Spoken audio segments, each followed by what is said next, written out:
me see the mark. Okay. So while working in the banking industry, I was introduced to some amazing individuals. There were some wealthy individuals that literally sat me down and showed me how they generated wealth.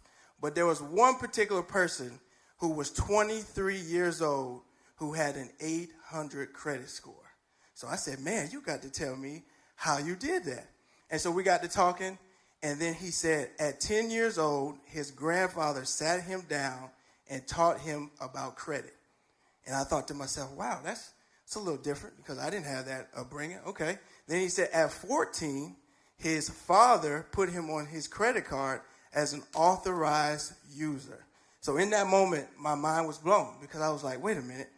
When I was growing up, I was told, you don't ask about money. You don't talk about bills. You don't talk about why the dinner cost so much. In some instances, that would get you in trouble, right? And so I thought it was a new concept. And then something beautiful happened.